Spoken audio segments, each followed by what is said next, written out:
Hi అండి, this is Lakshmi. ఇక నుండి ఓజీ క్లాన్ వర్సెస్ రాయల్ క్లాన్కి రసవత్తరమైన పోరుస్ కొనసాగాలని ఎంటర్టైన్మెంట్ ఇవ్వాలని బిగ్ బాస్ ఆశిస్తున్నాడు. OG clan ration and bedroom కంట్రోల్ను గెలుచుకున్నారు. ఎంత రేషన్ ఇవ్వాలి, ఎన్ని బెడ్రూమ్స్ ఇవ్వాలని హౌస్ చీఫ్ నబీల్ నిర్ణయిస్తాడు. ఇక నామినేషన్ ప్రక్రియలో మొదట హరితేజ ఫస్ట్ యాష్మిని నామినేట్ చేసింది. పర్సన్కి రూల్స్ మారుతున్నాయి. ప్రతి వారం ఒక మనిషిని నామినేట్ చేస్తూ అదే స్ట్రాటజీలాగా పెట్టుకున్నావు. నెక్స్ట్ ఫుడ్ నిఖిల్కి ఇచ్చావు. మణికంఠ పెయిన్లో ఉన్నాడు, అతనికి ఫుడ్ ఇవ్వచ్చు కదా, చిన్న సైజు గ్రూపిజం చేస్తున్నావు అని హరితేజ యాష్మిని కడిగి పారేసింది.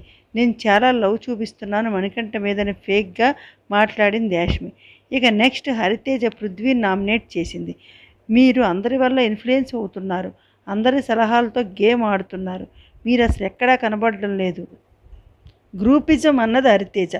మీరిప్పుడే కదా వచ్చింది, ఈ నామినేషన్ నేను యాక్సెప్ట్ చేయను అని పృథ్వీ అంటే మీరు చేసేదేమిటి, ఇది నా నామినేషన్ అన్నది హరితేజ. ఇక next Gautama Krishna first Vishnupriya nominate చేశాడు. గేమ్ పక్కన పెట్టేసి వేరే వ్యక్తి మీద డైవర్షన్ అవుతున్నావు. వేరు అందరిలో బాగానే ఉంటాను, నేను అలాగే ఉంటాను, నా పర్సనాలిటీ మార్చుకోను అంటుంది విష్ణుప్రియ. ఇక నెక్స్ట్ నామినేషన్ యాష్మిన్ చేశాడు. నువ్వు మణికంఠ విషయంలో ప్రవర్తించే విధానం నాకు నచ్చలేదు, మాటిమాటికి నిన్నే నామినేట్ చేస్తానని ఎవరి నుంచి నామినేషన్ చేస్తున్నావు అంటాడు గౌతమ్ కృష్ణ. నెక్స్ట్ నైని పావని విష్ణుప్రియని నామినేట్ చేసింది.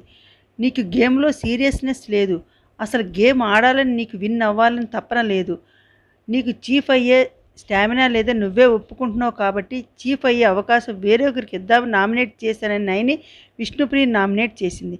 ఇక నెక్స్ట్ సీతని నామినేట్ చేసింది నైని. నువ్వెప్పుడూ ఏడుస్తూ ఉంటావు, ఫస్ట్ వీక్లో నీ దగ్గర ఉన్న స్ట్రెంగ్త్ కనిపించలేదు, గేమ్లోకి ఎప్పుడు రావు అన్నది. ఇక సీత డిఫెండ్ చేసుకుంది. ఇక మెహబూబా సీతని మీరు సరిగ్గా ఓపెన్ అప్ అవ్వడం లేదు, ఎవరితో సరిగ్గా కలవడం లేదు నామినేట్ చేశాడు. ఇక నెక్స్ట్ యాష్మిని నామినేట్ చేశాడు. మేము వచ్చి మిమ్మల్ని ఏదో కమాండ్ చేస్తున్నామని మీరు అనుకుంటున్నారు, మీరు మాతో కలవడం లేదని నామినేట్ చేశాడు. ఇక నెక్స్ట్ తేజ ఫస్ట్ సీతని మీరు క్లాన్లో వీక్ పర్సన్ తీయమంటే మీరు బయటికి వస్తానన్నారు. బ్యాలెన్స్ గేమ్లో నైనికను పంపలేదు, మణికంఠను పంపావంటే మణికంఠ క్లాన్లోకి వచ్చే ముందే నన్ను పంపమని అడిగాడు, ఛాన్స్ ఇద్దామని పంపానని సీత ఆన్సర్ చెప్పింది. ఇక నెక్స్ట్ తేజ మణికంఠను నామినేట్ చేశాడు. నువ్వు సింపతి కోసం చూపిస్తున్నావు అనిపిస్తుంది, ఎప్పుడూ ఏడిస్తే ఎవరూ పట్టించుకోరు, నువ్వు స్ట్రాటజీ ప్లే చేస్తున్నావు అని తేజ మణికంఠను నామినేట్ చేశాడు. ఇక ఈరోజు నామినేషన్స్లో దుమ్ము దులిపారు wild cards. Okay guys, next ఎపిసోడ్లో మళ్ళీ కలుద్దాం. Thanks for watching.